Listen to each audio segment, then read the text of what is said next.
Thanks so much for being with us today to speak to us about the American entrepreneurial spirit, which is a quintessential element of American culture, history, identity, of course. So we're going to start off with a few, or one general question. How would you, as a successful entrepreneur, as a serial entrepreneur also, how would you define the American entrepreneurial spirit? What are its key components? So what makes the American entrepreneur the American entrepreneur? Well, I am not only an American entrepreneur, but descendant from previous American entrepreneurs. And I think that one of the things that defines the American spirit is this concept that anyone with any background can change the world, that there's no reason for any one person to believe they can't be the agent of change that they want to be. Mm-hmm. So that's, you mentioned agent of change and change makers. Could you perhaps elaborate a little bit on that, what that kind of translates into in your practical experience also? I mean, what people are usually engaged in there, what are the kind of steps that entrepreneurs usually go through as they try to start a business or be successful in the business world? Well, in America, entrepreneurship starts with a culture that is not only tolerant of failure, but that is supportive of risk. And so people feel emboldened in the US to stake it all, to go out and to give everything with the idea that they may fail.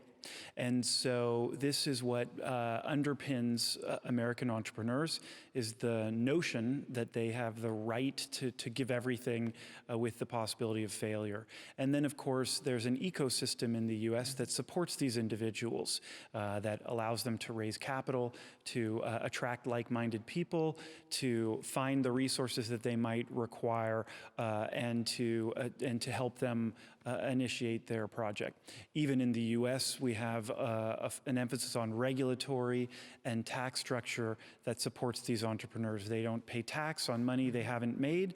They are not regulated in the way a large business would be regulated. And the idea is until they are no longer these fragile small companies, we do whatever we can to support them so that they have the best chance of growth. So that sounds like American entrepreneurship is, as we briefly discussed even earlier today in the class, as American as apple pie or as American as the lemonade stand, because that in itself is an expression of this entrepreneurial culture, wouldn't you say? Well, I say not only is American entrepreneurship an outgrowth of this concept that is the American dream, the idea that anyone can come from anywhere with nothing or everything and they can make it. And this is something that America gladly exports to the world. We share it freely. We want people in every part of the globe to have this concept of opportunity that they can change the world. And we would like to see more of that. Okay, so that actually is a wonderful lead into another question of mine. Would you say then that the American entrepreneurial spirit, American entrepreneurism, can be translated or transplanted to other cultural contexts? Because it is so deeply ingrained in American culture and history, of course. What would you say to that? I think American entrepreneurship can be exported, can be imitated anywhere. Being the ambassador here in Austria, I meet Austrian entrepreneurs every day, and I see in them the same intelligence, the same spirit, the same creativity that I see in Silicon Valley. Clearly, this is the same caliber of entrepreneur. Unfortunately, in today's environment, it's really in the US and in Asia that the culture facilitates the growth of these entrepreneurs. In Europe, I see maybe a little bit too much regulation and a little bit too many cultural barriers to risk. Could I follow up on that? Because you mentioned culture, and this is one of those intercultural differences, perhaps, or where some entrepreneurs here in Austria, all across Europe, perhaps, have a few barriers, as you mentioned, a few obstacles. What do you think are certain challenges or things that people simply don't fully get at first when it comes to being an entrepreneur, trying to imitate and trying to live the American entrepreneurial spirit? Well, an Austrian entrepreneur, number one, risks failure, which culturally is not as acceptable here. Once they start their business, most of their money and energy goes into GDPR compliance, regulatory compliance, even paying taxes as soon as they hire people, even if they make no profit. And these are the kinds of obstacles that an American entrepreneur would not face.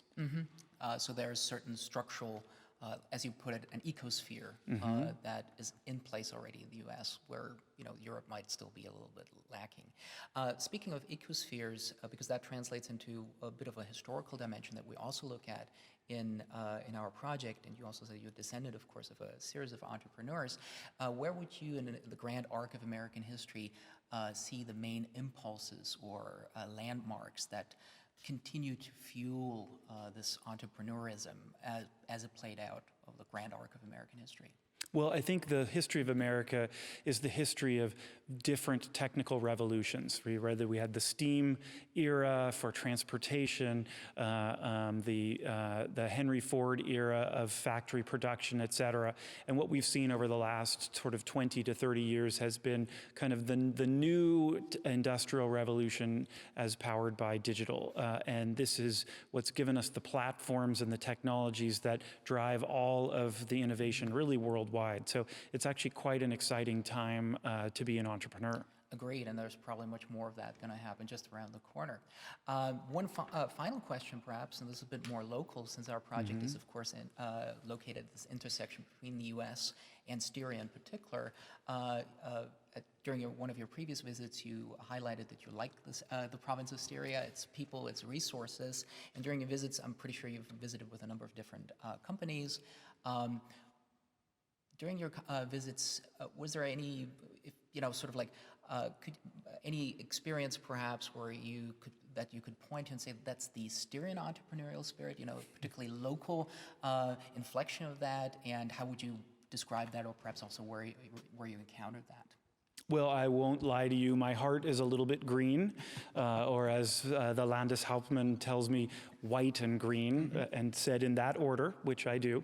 But entrepreneurs don't work in a vacuum. And Styria, to me, is reminiscent a bit of Northern California, where I'm from, where I have my vineyards and my cultural pursuits, as well as my businesses.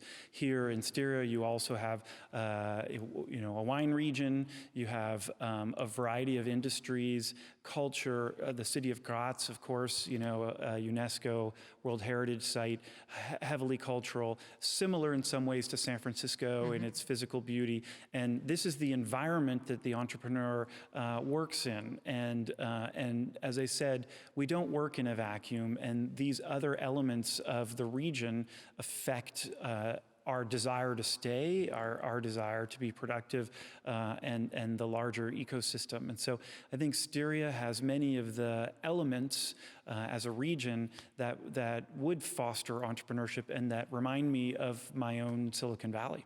That's a very generous comparison. So as a native of the state, my heart just skipped a beat.